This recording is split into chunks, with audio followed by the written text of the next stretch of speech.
When I traveled to Africa to meet a man of God for deliverance, it was during the prayer that my father began to manifest and speak in my body. Note this: at this period of my life my father was already dead, yet his human spirit was in me and fighting me. When he manifested during deliverance prayer, he said to the man of God through my mouth, "Fistine is my wife and we have 3 children in the spirit world. If she break up with me, who will take care of our children?" My father was the spiritual husband of all her daughters. My big sister was the spiritual wife of all my brothers. My father said to the pastor, "I regret the fact that I had destroyed the studies of my children. When I see my friend politician who allowed her children to study, I regret. I could have let my children study, but I have destroyed their intelligence. There is nothing I can do for them now, but the person you are praying to can do something for Fistine and all of them. I have destroyed Fistine life on that day in the Kindu River when she was 8 years old.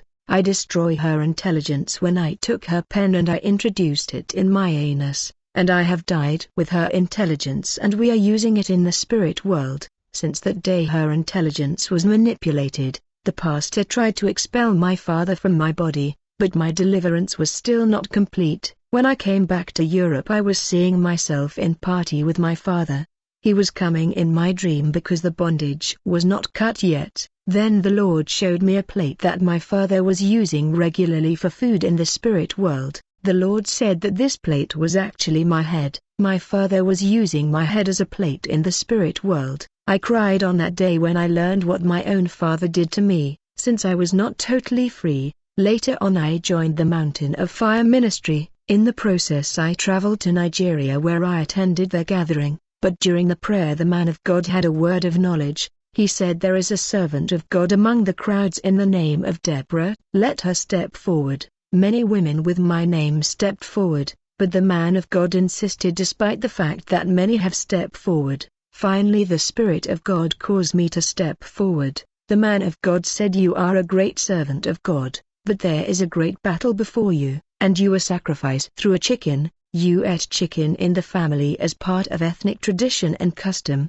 It was through that chicken that you were sacrificed. In the spirit world you are a child and you are a fowl. That is why people have to order you around in the physical and tell you what to do. This is because you are a child in the spirit world of witchcraft." As the man of God was prophesying over my life, he said to me, "You are God's servant, and from this day onward you must speak in tongue. You will be praying in tongue and the world of darkness will not understand it, for they will be in confusion." Immediately the power of God fell upon me, and I began to speak in tongue. When I came back home I began to oppose this new tongue that I was speaking, because I grew up in a ministry where speaking in tongue was opposed. After opposing the speaking in tongue, I heard the Lord telling me, "I am the one causing you to speak in tongue." When I heard God saying that, I repented and I asked God to forgive me for opposing the Holy Spirit. Then I began to oppose anybody trying to order me around. The Spirit of God convinced me to pray and fast for 40 days, telling me that He has things to show me.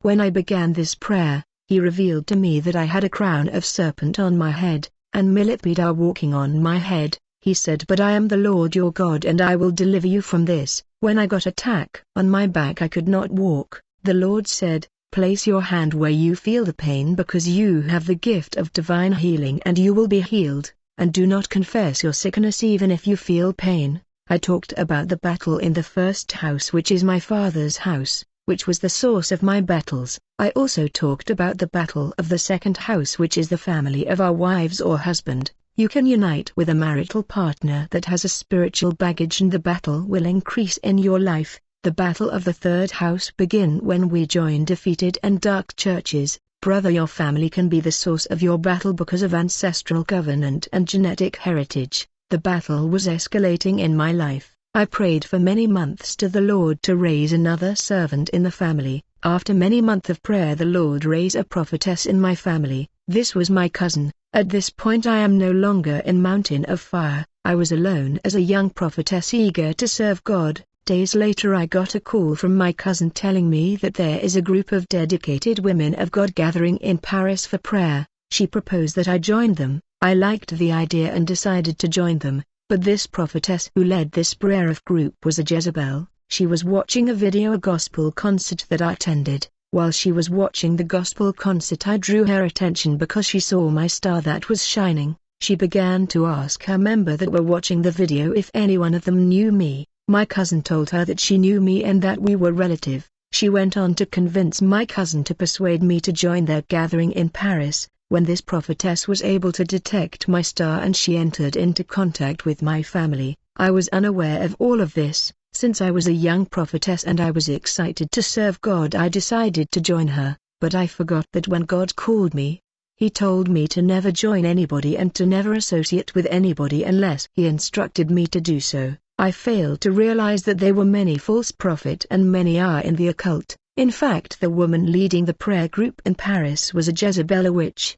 The fact that I did not ask the Lord before joining this group, the Lord also did not mind to say anything to me in order to warn me. He let me join this group of women that were led by a Jezebel because I failed to seek His counsel beforehand. When I joined this group of women that were led by a witch, immediately my family in Africa that was monitoring me entered in contact with a leader who was a witch in order to attack and neutralize my ability to see vision and dreams. This woman wanted to become my spiritual partner. When I joined her ministry, I was praying for people and they were healed and delivered, but the heaven was closed for me, because I was out of the will of God. People saw the hand of God through my prayer, but I was feeling a distance between me and God because I was under judgment. While I work with this group of women, one day this prophetess gave me a bottle of oil that I should be using in my prayer, and I began to use oil in my prayer, but this oil was a bait, through which she got me, because she captured my spirit in a spiritual prison thanks to this oil. It was when I was praying that the Lord transported my spirit inside her bedroom and He showed me a drawer in which was a bottle.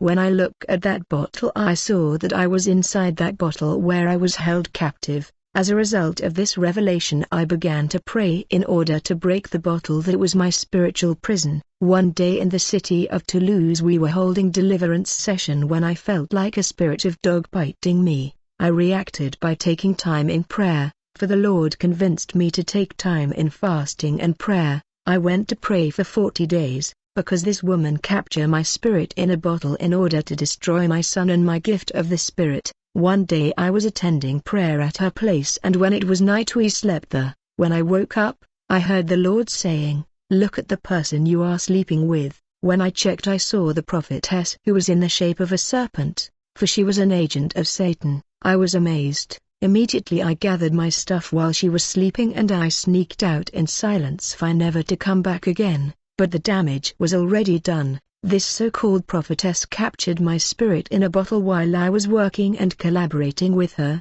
Later her husband called to tell me he is under the attack of her wife. She need help in prayer. I was about to assist him, but the prophets threatened to attack me. She said, "This is not your business. If you dare to interfere, I will come after you." She began to try to attack me as a spiritual husband, but the Lord prevented her from staining my spirit. When I was praying, my spirit was taken to her bedroom again, and I saw the bottle where I was held, but I could not break it. The following day I was praying with my cousin Julia when simultaneously our spirit were transported again in that room, and we saw the lady prophetess holding the bottle. We decided to fight her in order to take the bottle by force, as they say, take it by force. After an altercation and fight with the lady prophetess, I managed to overpower her and my cousin Julia grabbed the bottle from her hand and we broke it. As a result, my spirit was liberated from her captivity. This was the breaking of the covenant between me and her and my family.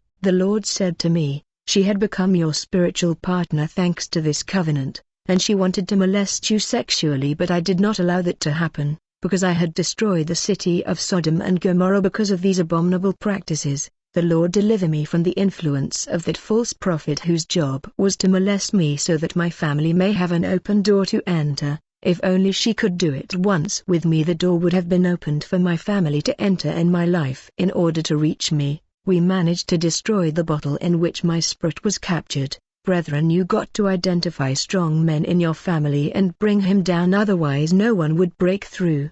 They would decide your marriage and your job, and they would be using your star. The Lord rebuked me and said, "You have come under attack because you have entered in covenant of prayer with that woman. I told you before making any step you must hear my instruction first.